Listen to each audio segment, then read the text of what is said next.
अस्सलाम वालेकुम। मेरा नाम डॉक्टर अब्दुल कादिर है। मैं माहिर इमराज़ मैदा और जिगर हूँ। आज जिस अहम टॉपिक पे हम बात करेंगे वो है कॉन्स्टिपेशन यानी कि कब्ज़। अच्छा, कॉन्स्टिपेशन कब्ज़ आजकल हम देखते हैं कि हर घर में किसी ना किसी को इस मुश्किल से ज़रूर गुज़रना पड़ता है, जिसमें बड़े पेशाब में आने में बहुत मुश्किल होती है। और हम देखते हैं कि बच्चों से लेके बड़ों तक हर एज में हमें ऐसे लोग मिलेंगे जिनको कब्ज़ के मसले से गुज़रना पड़ता है। सबसे पहले हम देखेंगे कब्ज़ की वजूहात क्या क्या होती हैं। अच्छा, कॉन्स्टिपेशन यानी कब्ज़ में सबसे इम्पॉर्टेंट डाइटरी फैक्टर्स हैं कि अगर कोई मरीज़ फाइबर डाइट में कम ले रहा है और साथ में कुछ उसका नॉन फाइबर डाइट का इस्तेमाल ज़्यादा है, जंक फूड का इस्तेमाल ज़्यादा है, उन लोगों के अंदर कॉन्स्टिपेशन यानी कब्ज़ का रिस्क बहुत ज़्यादा है। इसी तरह अगर रूटीन की एक्टिविटीज़ में पानी का इस्तेमाल कम हो तो उन मरीज़ों के अंदर भी हमने देखा है कॉन्स्टिपेशन बहुत सीवियर फॉर्म इख्तियार कर जाती है। इसी तरह अगर सेडेंट्री लाइफस्टाइल हो, चलना फिरना एक्सरसाइज कम हो, तो उसमें भी गट की मूवमेंट स्लो हो जाती है और उसकी वजह से भी कॉन्स्टिपेशन से मरीज़ों को गुजरना पड़ता है।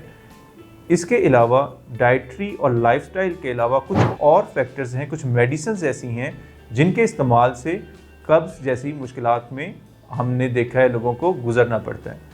बाज़ ये होता है कि डाइटरी, लाइफस्टाइल, मेडिकेशंस के अलावा कुछ अंडरलाइंग मेटाबॉलिक कंडीशन, अंडरलाइंग कुछ और वजूहात, कुछ बीमारियां ऐसी भी होती हैं जिसमें मरीज़ों को कब्ज़ होती है।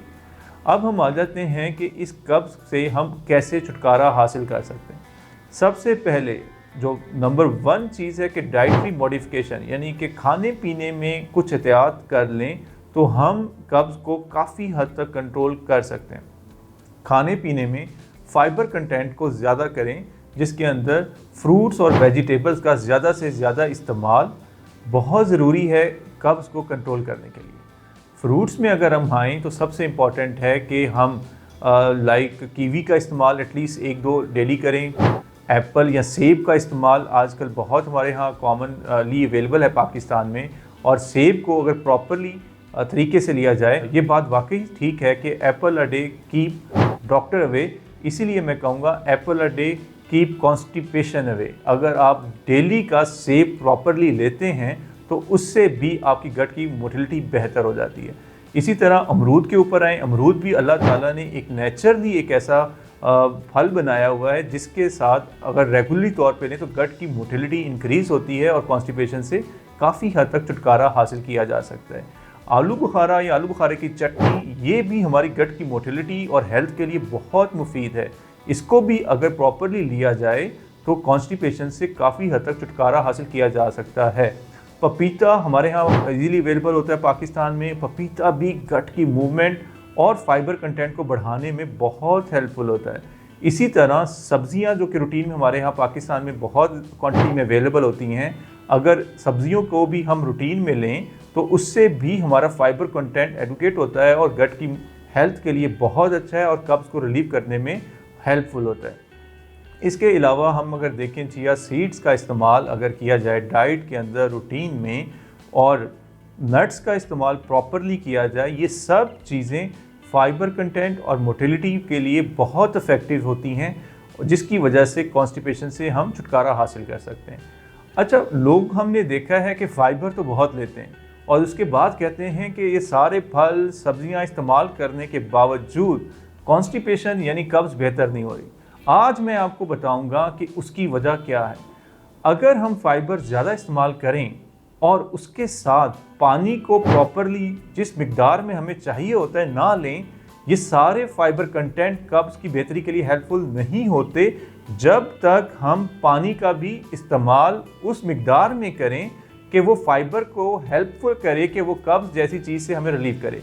तो कब्ज़ को रिलीव करने के लिए फाइबर के साथ साथ at least 10 to 12 glass of water, ये रूटीन में अगर डाइट में ले लेंगे तो तमाम वो मरीज़ जो फाइबर लेने के बावजूद भी कब्ज़ से छुटकारा हासिल नहीं कर पा रहे, पानी को साथ में मिलाने से उनके 90% मसाइल बेहतर हो जाएंगे।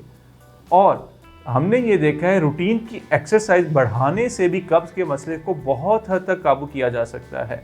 कुछ लोग सारा दिन सेडेंटरी लाइफस्टाइल में रहते हैं जिसमें बैठने का काम होता है, जिनका जिनके अंदर कोई स्पोर्ट्स या एक्टिविटी नहीं होती या ऑनलाइन काम करते हैं, कंप्यूटर के अंदर एक्सेसिव बैठना होता है, उन लोगों के अंदर हमने देखा है कि कब्ज़ के मसाइल बहुत ज़्यादा हो जाते हैं।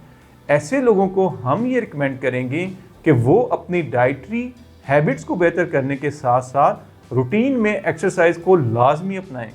एटलीस्ट 30 to 40 मिनट्स की डेली हल्की फुल्की एक्सरसाइज कब्ज़ के रिस्क को 60 to 70% तक रिड्यूस कर देती है। तो हमने अगर डाइटरी हैबिट्स और एक्सरसाइज को अपना लिया तो हम इस बहुत बड़े मसले से छुटकारा और बेहतरी की तरफ जा सकते हैं।